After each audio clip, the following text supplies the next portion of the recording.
On the night of my daughter-in-law's Christmas open house, I was handed a plastic name tag that said house staff and told to park her clients' cars in the snow outside the $740,000 lake house I bought with cash, in my own name. With 41 years of my own labor, my son watched her do it and said nothing except, "Just do it, Dad. It's one night." But I was the man whose signature was on the deed, and I already knew the deed she had filed with the county was a forgery. So at 7 o'clock that evening, before the last guest left, I came back up my own driveway with my attorney on one side and a detective from the Kent County Financial Crimes Unit on the other. Thank you for being here with me. Before I start, do me one favor, leave a comment and tell me where you're listening from tonight. City, state, country, doesn't matter. I read them. It reminds me that this old man is talking to real people and not just into the dark. This story contains fictionalized elements, created for reflection and entertainment. Any resemblance to real names or places is coincidence, but the lesson in it is not fiction. I promise you that. My son handed me a name tag with my job title on it, in a house I paid for in full, and told me it was one night. It was never one night. It was 412 days. My name is Raymond Sutter. Everybody who has known me longer than 5 minutes calls me Ray. I am 64 years old, and I spent 41 of those years as a tool and die machinist in Grand Rapids, Michigan. If you don't know what that is, I'll tell you plain. When a company wants to make 100,000 of something identical, somebody has to make the thing that makes the thing. That was me. I ground steel to tolerances thinner than a human hair, 2/10,000ths of an inch. That's the width of a fingerprint ridge. For 4 decades, I stood in front of a surface grinder in a shop off Buchanan Avenue, and I learned that steel does not care how you feel about it. It only cares whether you measured. I started as a sweeper at 19. I bought the shop at 46, Sutter Precision. 11 men on the floor at our best, aerospace fittings and medical fixtures, worked so tight the customer sent an inspector with his own gauge blocks, and he never once sent a part back. I am not bragging.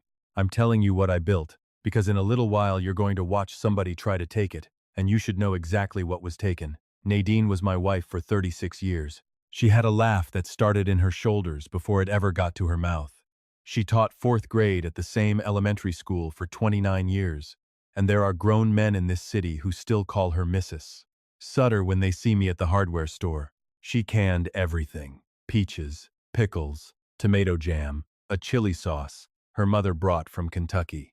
She kept them on a wall of pine shelves I built her, every jar hand-labeled in her round teacher's handwriting with the date and the year, and she never let me throw out an empty because she said an empty jar is just a full jar waiting. She was diagnosed in the fall of 2019, ALS. If you have never sat in a neurologist's office and heard a man tell you that your wife's own nerves have decided to stop speaking to her muscles, I hope you never do. It takes everything in a specific order. First her right hand, which was the hand she wrote with, then the left, then her legs, then her voice. Her mind stayed sharp the entire time.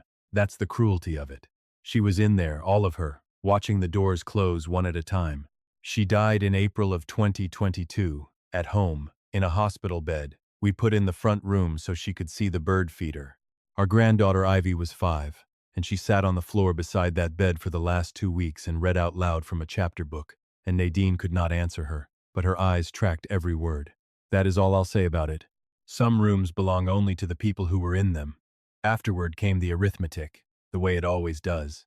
I sold Sutter Precision to 2 of my own guys, Danny Vasquez and Kurt Bell, on a note I financed myself because they had earned it, and no bank was going to do it for them. I kept the building and leased it back to them. I sold the house on Ferris Street where we had raised our son, because I could not walk past that front room anymore.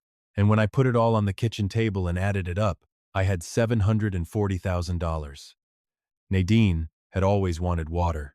Not a big place, just water. For 30 years she'd say it every summer, and every summer there was a reason to wait. The shop needed a new CNC, Cole needed tuition, then Cole needed help with his first restaurant, then Cole needed help again. There was always a reason.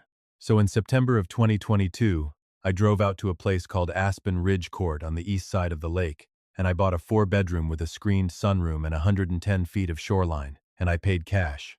No mortgage. No cosigner. No bank officer telling me what I could afford. I brought Nadine's canning jars with me in 6 milk crates, and I built the pine shelves again in the new pantry, same dimensions, same spacing, and I put every jar back in her order. My son Cole was 34 then. He had my hands and Nadine's eyes, and a talent for making people believe in things, which is a gift and also a loaded tool if nobody teaches you where to point it. He'd opened 3 restaurants in 8 years. 2 closed. The third was closing. His wife Vanessa was 36, a licensed real estate agent, sharp as a chisel, always the best-dressed person in any room. And they had Ivy, who was 7 by then, and who is the reason for everything that comes next, so pay attention to her. Ivy is deaf in her right ear, born that way. She wears a hearing aid on the left, and she reads faces the way I read a dial indicator constantly, precisely, without seeming to. When adults in a room start to lie, Ivy knows before the sentence is finished. She just doesn't have the words for it yet. They came to me in November of 2022. Cole called at 11 at night, and I could hear it in his throat before he said anything. The last restaurant had gone under. The lease had a personal guarantee on it. They were 4 months behind on their rent in Ada, and the landlord had filed. Vanessa's listings had dried up when the rates jumped. Ivy's school district was about to change for the second time in 3 years, right in the middle of her audiology sequence at the children's hospital, and they had already missed 1 appointment. I said the thing you say. I said come home. I had 4 bedrooms and 1 old man in them. They arrived on a Sunday, in a rented U-Haul, with sleet coming sideways off the lake. Cole and I carried boxes for 2 hours. Vanessa stood in my front hall with her coat still on, looking at the ceilings, at the trim, at the shoreline through the back glass, and she said, "This is a lot of house for 1 person." I said it was. She smiled at me. It was a nice smile. I want to be honest with you. I liked her that night. I was grateful. Somebody was going to be in the kitchen in the morning.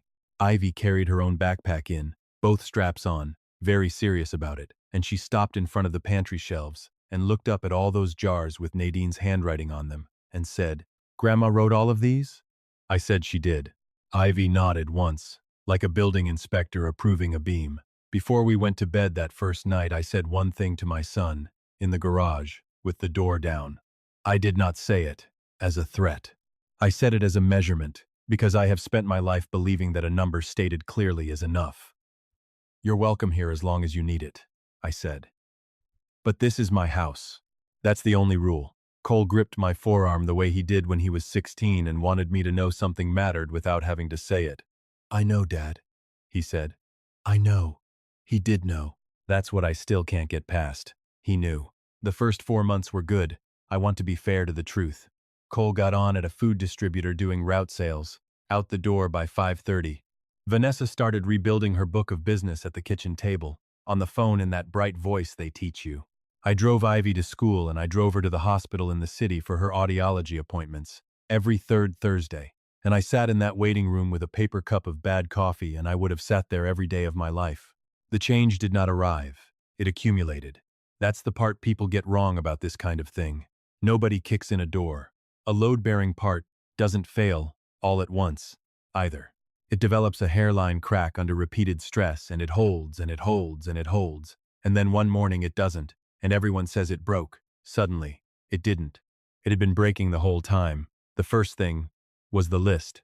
March, on the refrigerator, in Vanessa's handwriting on a magnetic pad. Ray.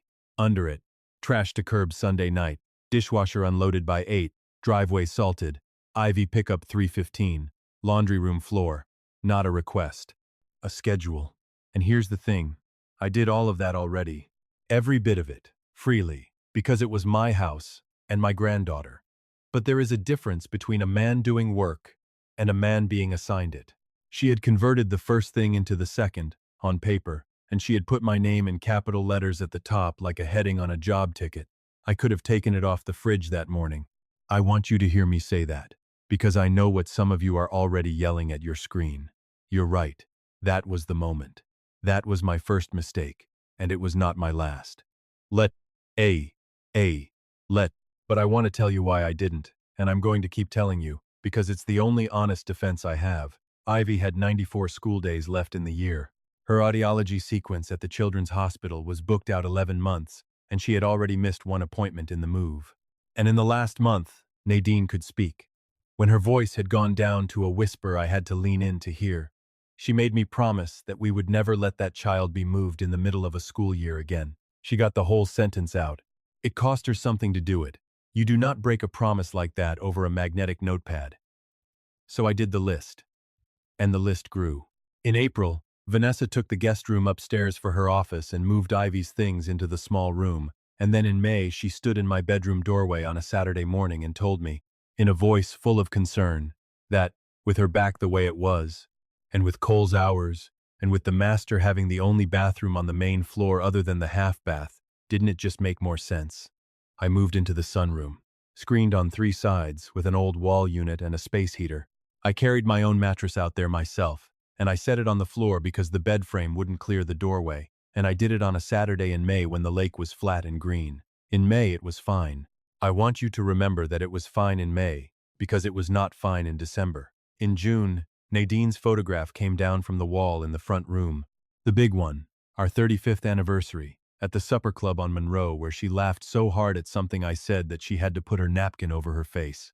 Vanessa was staging the main floor for what she called consistency, neutral tones, and she had the frame in a box in the hall closet along with 2 of Nadine's jars that had, she said, gotten dusty. I took the jars back out. I set them on the shelf. I did not take out the photograph, and I have never been able to fully explain that to myself, except that I was afraid, if I made it a fight, I would find out how big the fight really was, and I was not ready to know. In August, the garage code changed. I found out on a Tuesday afternoon with 2 bags of groceries in my arms and 88 degrees coming off the driveway. I stood at my own keypad and punched in the 4 digits I'd used since 2022 and got the flat double beep. I tried twice more. Then I walked around to the front, and the front was deadbolted, which it never was in the daytime, and I stood on my own porch in the heat with a half-gallon of milk going warm and I knocked on my own door. Nobody answered, because nobody was home. I sat on the porch step for 50 minutes. My neighbor across the court, Delia Okonkwo, came out and asked if I was all right, and I said the code must have gotten reset by the power flicker, and she looked at me for a long moment and said, "Ray," and did not finish the sentence. And I said I was fine. Vanessa got home at 4:20. She was surprised. She was so sorry. She'd changed it Sunday because of a package theft in the neighborhood, and she had absolutely meant to text me. She wrote the new code on a sticky note and handed it to me like she was doing me a kindness, and I put that sticky note in my shirt pocket, and my friend, I want to tell you something. I kept it. I kept that little yellow square of paper. Not out of sentiment. Because at some point in that 50 minutes on the step, some part of me that had spent 41 years documenting tolerances had started, quietly, without telling the rest of me, to build a file. In September, the mail started coming pre-opened. In October, Ivy asked me, in the truck, whether Grandpa was going to move to a different house because Mom had said something on the phone. I told her no. She watched my face the whole time I said it, which is how I knew she'd been told something specific. In November, I got a call from a woman named Roberta Lindsay at the credit union on 28th Street, asking me to verify a home equity line application in the amount of $180,000 against the property at Aspen Ridge Court. I sat down in the sunroom on a folding chair and I asked her to say it again slower. There was an application. It was in process. My name and social security number were on it. The contact email was not one I had ever used. The phone number on it was not mine. And when I asked her when it had been submitted, she said, October 30th. And she said this is the part that landed that a copy of a recorded quitclaim deed had been provided as supporting documentation showing the property in joint title. A quitclaim deed transfers whatever interest a person has in real property to another person. In Michigan, it has to be signed by the grantor, witnessed, notarized, and recorded with the County Register of Deeds. I have signed exactly one document regarding that house in my life, and it was at the closing table in September of 2022, and my name was the only name on it. I told Roberta Lindsay that I had never applied for anything, that I had never signed any quitclaim deed, and that I would be in her office Monday morning with my driver's license and my closing packet. Then I hung up and I sat in the cold sunroom for a long time. Here is where I want to stop and ask you something, because I've been talking a while and this next part is where it gets hard. Tell me in the comments what would you have done that night. Not what you think you should say, what you'd actually do. Because I'll tell you what I did, and I've had a lot of time to wonder about it. I did not go inside and start yelling. I went to the County Register of Deeds website on my phone, and I searched the parcel, and there it was, recorded, October 21st. A quitclaim deed, transferring the property, at Aspen Ridge Court, from Raymond A. Sutter to Raymond A. Sutter, and Cole R. Sutter, and Vanessa M. Sutter, as joint tenants with full rights of survivorship. My signature was on it. It was not a bad forgery. It was a very good one, and the reason it was very good is that I had signed my name in front of Vanessa 40 times that year. Permission slips, the truck registration, a birthday card. Somebody had studied it, 2 witness names I did not recognize, and a notary stamp and commission number belonging to a notary in Kent County.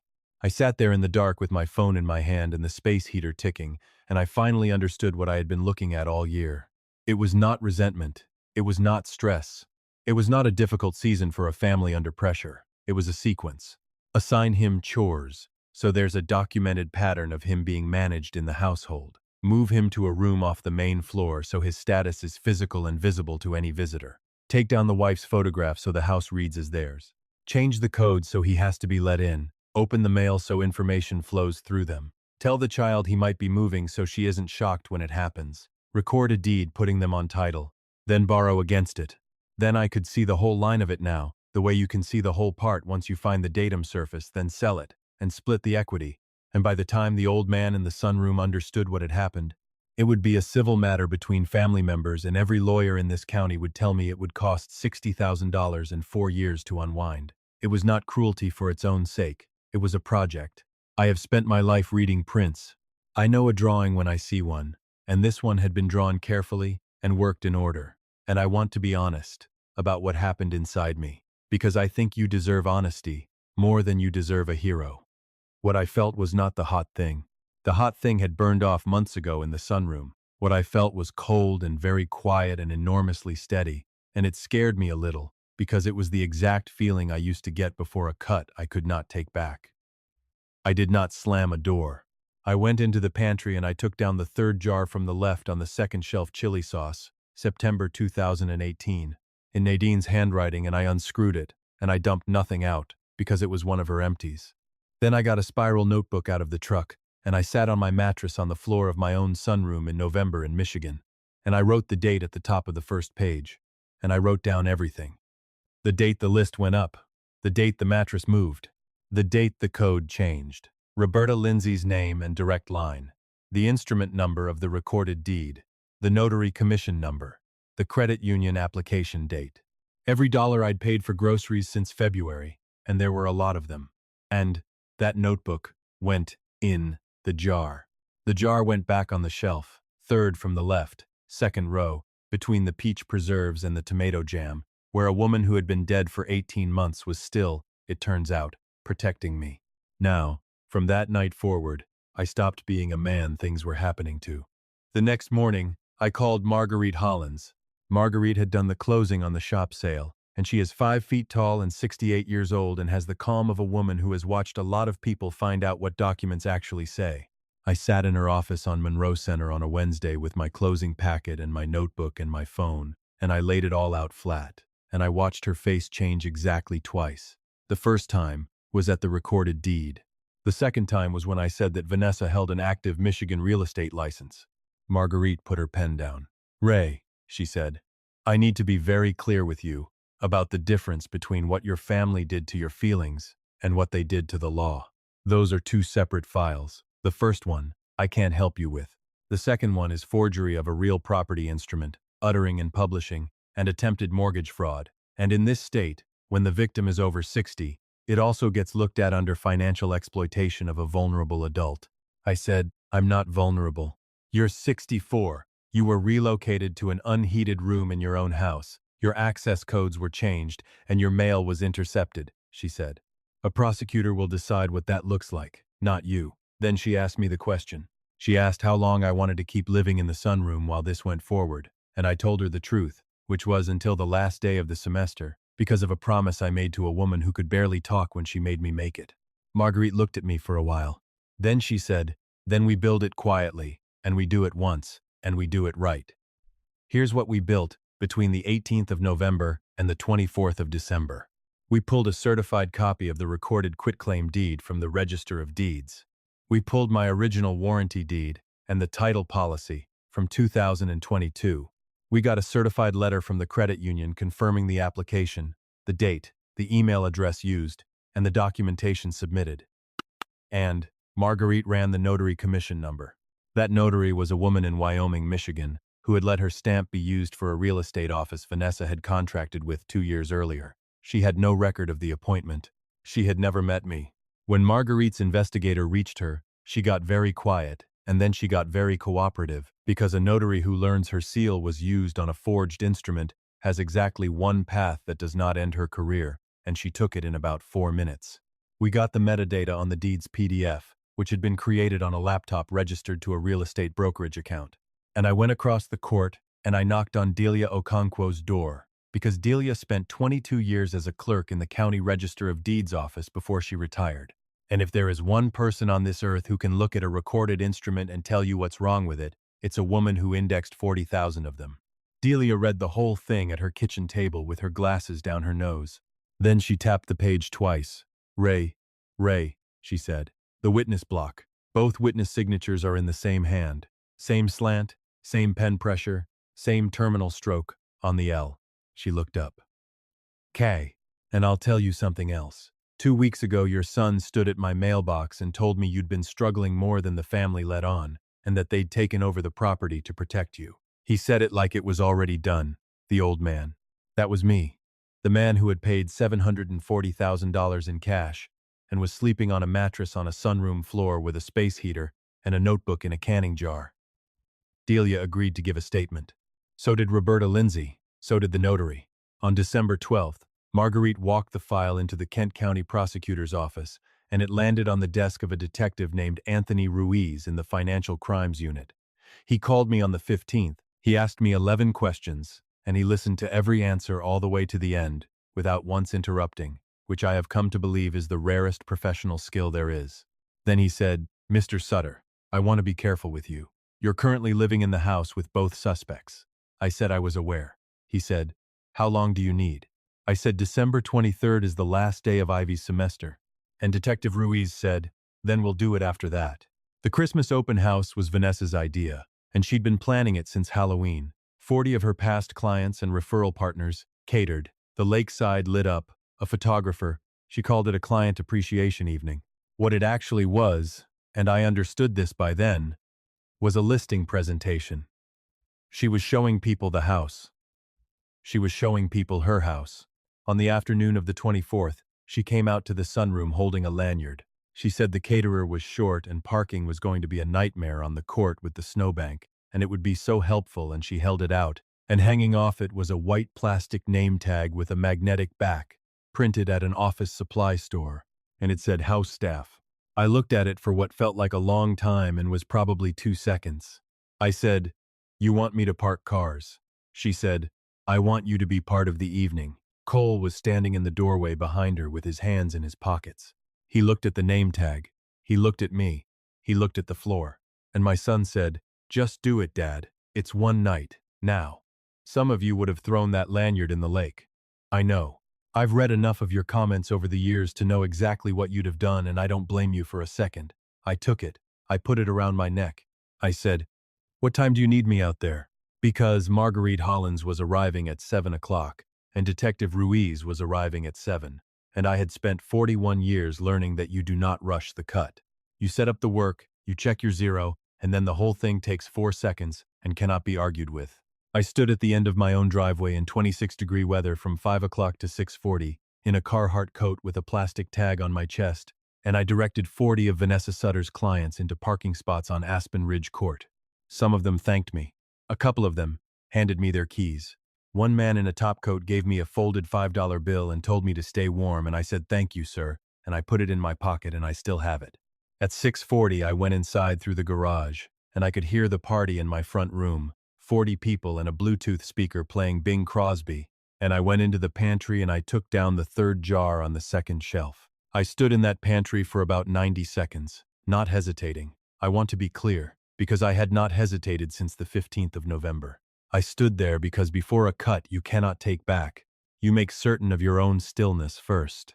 Then I went out into my front room in my coat with the name tag still on. Vanessa saw me first and something crossed her face irritation, that I'd come inside in a work coat during her evening. She started toward me with a hostess smile already loading. The doorbell rang at 7:02. Ivy got to it before anybody, the way 9-year-olds do, and she opened my front door, and standing on my porch in the snow were 3 people. Marguerite Hollins, 5 feet tall in a gray coat with a folder under her arm. Detective Anthony Ruiz with his badge already out on a lanyard of his own. And Delia Okonkwo from across the court, because I had asked her to come, and because she is the kind of woman who says yes. I have thought many times about the sound a room makes when 40 people stop talking at slightly different speeds. Vanessa said, "Can I help you?" And her voice had lost something it had held for 412 days. I said, "That's my attorney." I said, "And that's Detective Ruiz from the Kent County Financial Crimes Unit." Cole came out of the kitchen fast and stopped 6 feet from me and said, "Dad, just that." And there was a question inside the word that he did not know how to ask out loud. I set the canning jar down on my dining table, in front of 40 of her clients, and I unscrewed the lid. And my friend, I want you to know that I did not raise my voice one time that night. I have never once found that raising your voice makes a measurement more true. I took out my notebook. Then Marguerite laid down the rest, 1 page at a time, the way you lay out gauge blocks. "This is the warranty deed recorded the 9th of September 2022, I said. Grantee line reads Raymond A. Sutter. Single. Man. No cosigners, no conditions. $740,000, cash, from an account I funded over 41 years. I put down the second page. "This is a quitclaim deed recorded on October 21st of this year, adding my son and his wife to the title of this house. I did not sign it. I have never seen it. That signature is a forgery." The Bing Crosby was still playing. Nobody turned it off. It went the whole time. "This is a letter from the credit union on 28th Street confirming an application for a $180,000 home equity line against this property, submitted October 30th, using my name and my social security number, with that forged deed attached as support." Vanessa said, "Ray, this is a misunderstanding, and this is not the place." "This is exactly the place," I said. "You picked it." Marguerite set down the notary's sworn statement, then Delia's, then a printout of the document, metadata, then Roberta, Lindsay's, letter. Detective Ruiz did not say a word during any of it. He didn't have to.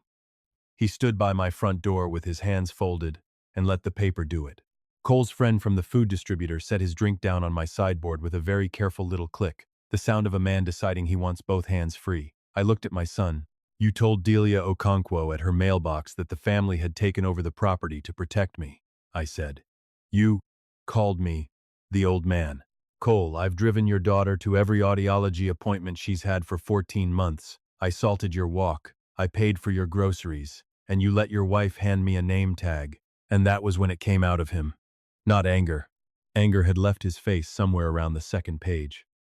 "I lost everything," he said, and his voice broke clean in half on the last word. "3 times, Dad. I lost it 3 times. I just needed something to still be mine." The room was quiet enough that I could hear Ivy breathing behind me in the hallway. I looked at my son for a long moment. 36 years of a face I'd watched change. "I know what it is to lose everything," I said. "I watched your mother lose her hands, and then her voice, and I sat there, and I could not stop any of it. So don't tell me I don't understand." I picked up the forged deed and held it up so he could see it. "But you didn't reach for something that was gone, son. You reached into my pocket." Marguerite turned over the last page. 2 columns, printed clean. "Mr. Sutter's position is as follows," she said, in the voice of a woman who has read final terms to a lot of people. 1. You both vacate this property tonight. The property is his. There is no tenancy and no leasehold interest, and you are here at his sufferance, which is withdrawn as of this moment. 2. Mr. Sutter will execute an affidavit of forged instrument and file a quiet title action, at your cost, to strike the October 21st deed from the record. 3. Restitution of $31,400 in documented household expenses and legal fees on a written schedule. She paused. 4. Regarding the credit card and household matters. Mr. Sutter has instructed me not to pursue criminal referral. Regarding the forged deed, the fraudulent notarization, and the credit union application, that file was submitted to the Kent County Prosecutor's Office on December 12th, and it is no longer his to withdraw. Detective Ruiz is here to advise you of that directly, and to inform Mrs. Sutter that the Department of Licensing and Regulatory Affairs has been notified as of this week. That last part is when Vanessa sat down. She didn't collapse. She just reached back for a chair and sat, and put both hands flat on my dining table. Because 40 of her clients were standing in that room, and every single one of them had just heard that their realtor was under investigation for forging a deed on her own father-in-law's house. They left in ones and twos over the next 20 minutes. Nobody said goodbye to her. One woman stopped in front of me on her way out, an older lady in a red wool coat, and she took my hand in both of hers and didn't say anything at all, and that was better than anything she could have said. I found Ivy on the stairs at 8:15 with her knees up under her chin. I sat down beside her, which took me longer than it used to. "Is it because of me?" she said. "That question is going to be in my chest until the day I die." "Letter?" I turned so she could see my mouth clearly, and I put my hand flat on my own chest so she'd know I meant it all the way down. "No, sweetheart," I said. "This is a grown-up mess made by grown-ups, and you didn't do one thing wrong. Not one." I took a key out of my pocket, a brass one I'd had cut at the hardware store on the 22nd, and I put it in her hand and closed her fingers over it. "That's to this house. This door opens for you. Whatever happens between the adults, for the rest of my life, that door opens for you. Do you understand me?" She looked at the key. Then she nodded. And she believed me. And that belief went into my chest, and it stayed there. They were out by 10:40 on Christmas Eve. Vanessa's mother came with a van from Holland. Cole carried the last 2 boxes through the garage without looking at me, and at the door he stopped, and he said, "Dad," and I said, "Not tonight, son. Someday. Not tonight." And that was true then, and it's still true, and it may be true for a long while yet. I'll tell you how it went, because you'll want to know.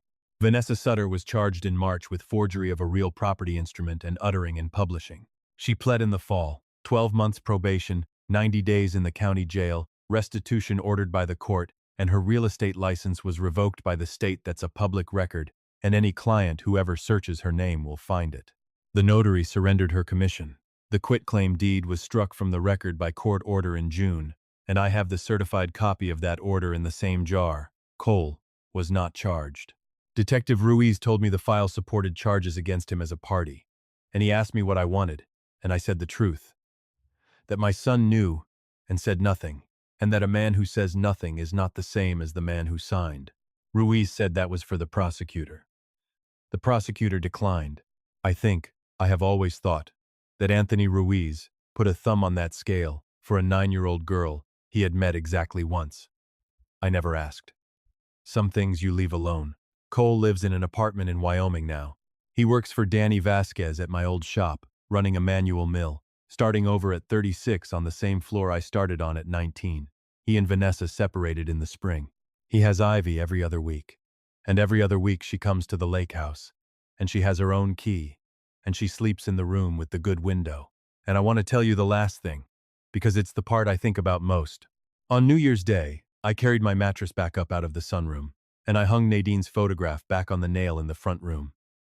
It had never been patched over. The nail was right where I'd put it. She looked correct in that light. She always did. Then I went into the pantry and I took down the empty jar, and I washed it, and I put a new label on it in my own handwriting, which is nothing like hers, and I dated it. And in the spring, Ivy and I filled it with strawberry jam from the patch on the south side, and it went back on the shelf, third from the left, second row. An empty jar is just a full jar, waiting. She was right about that, like she was about most things. So here's what I've got for you, and then I'll let you go. Patience without documentation is not patience. It is just slow surrender with better manners. I was polite for 412 days, and it did not protect one single thing I loved. What protected it was a spiral notebook, a date at the top of a page, and a woman at the county who knew what a witness block is supposed to look like. If something feels wrong inside your own home, write it down. Put the date on it. Keep the paper. You are not being paranoid and you are not being disloyal. You are taking a measurement, and a measurement never hurt anybody who was telling the truth. And love your people. God knows I do. End quote. End quote. But love with a boundary around it is the only kind that holds weight. The other kind isn't kindness. It's just an easier surface to drill into. If this reached you tonight, share it with somebody who needs it, because somewhere out there is another grandfather sleeping on a floor in a house he paid for, telling himself, it's just one more month. If stories about family, justice, and standing your ground mean something to you, subscribe and leave a comment below and tell me where you're listening from. I read them. Your words carry further than you know.